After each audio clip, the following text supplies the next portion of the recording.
রাজধানীর মতিঝিল শাপলা চত্বরে 2013 সালের 5 মে হেফাজতে ইসলামের সমাবেশে নির্বিচারে গুলি চালিয়ে গণহত্যা করা হয়েছে বলে অভিযোগ তুলে সাবেক প্রধানমন্ত্রী শেখ হাসিনা সহ 34 জনের বিরুদ্ধে মামলার আবেদন করা হয়েছে।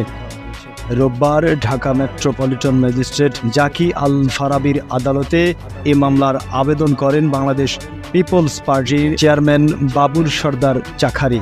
বাদীর জবানবন্দি গ্রহণ করে আদেশ পরে দেবেন বলে জানান আদালত। মামলার আবেদনে উল্লেখযোগ্য আসামিরা হলেন সাবেক স্বরাষ্ট্রমন্ত্রী আসাদুজ্জামান খান কামাল, সাবেক প্রধানমন্ত্রীর উপদেষ্টা সালমান এফ রহমান, প্রতিরক্ষা মন্ত্রণালয়ের সামরিক উপদেষ্টা তারেক সিদ্দিকী, ঢাকা দক্ষিণ সিটি কর্পোরেশনের মেয়র ফজলে নূর তাপস, সাবেক সংসদ সদস্য রাশেদ খান মেনন, হাসানুল হক ইনু, আওয়ামী লীগের যুগ্ম মহাসচিব মাহবুবুল আলম হানিফ, জাহাঙ্গীর কবির নানক, সাবেক আইজিপি বেনজির আহমেদ, সাবেক আইজিপি হাসান মাহবুব খন্দকার, র্যাবের সাবেক প্রধান AKM শহীদুল হক, NSI এর সাবেক প্রধান জিয়াউল হাসান, মতিঝিল বিভাগের সাবেক ডিসি বিপ্লব কুমার সর্দার, মতিঝিল থানার সাবেক ওসি ওমর ফারুক, 10 নম্বর ওয়ার্ডের সাবেক কাউন্সিলর মনসুর আহমেদ, তৎকালীন মতিঝিল থানা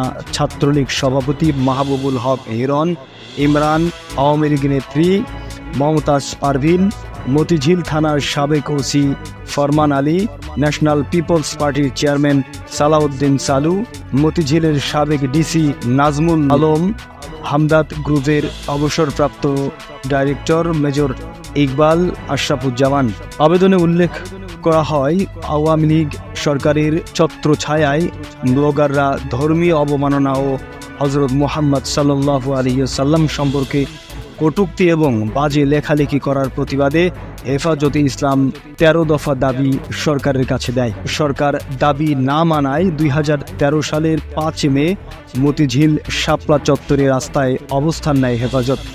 ওই দিন রাত 11টা থেকে পরদিন বেলা 11টা পর্যন্ত রাস্তা ও বিদ্যুৎ লাইন বন্ধ করে শেখ হাসিনার মদদে আসামিদের যোগসাজশে অন্য আসামিরা এজাহারে বর্ণিত পুলিশ ও আর্মি সদস্যরা মিলে নিরীহ মাদ্রাসা ছাত্র ও পথচারীদের উপর গণহত্যা চালায়।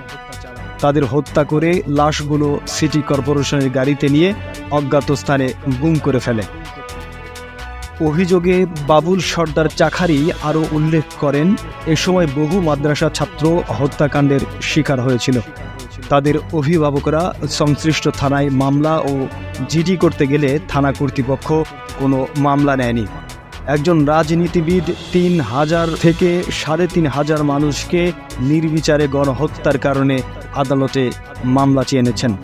এ নিয়ে শেখ হাসিনার বিরুদ্ধে দেশের বিভিন্ন স্থানে 11টি মামলা হয়েছে, যার মধ্যে 8টি হত্যা, 1টি অপহরণ এবং 2টি মানবতা বিরোধী অপরাধ ও গণহত্যার অভিযোগ রয়েছে। 5 আগস্ট ছাত্র জনতার গণ আন্দোলনের মুখে পদত্যাগ করে দেশ ছেড়ে পালিয়ে যান শেখ হাসিনা। এরপর অন্তর্বর্তী সরকার গঠনের পর দেশের বিভিন্ন স্থানে মামলা হতে থাকে এবং তা অব্যাহত রয়েছে। এই চ্যানেলটি সাবস্ক্রাইব করে বেল বাটনে ক্লিক করুন। সংবাদ সংগ্রহে উৎসাহ দিন, পাশেই থাকুন।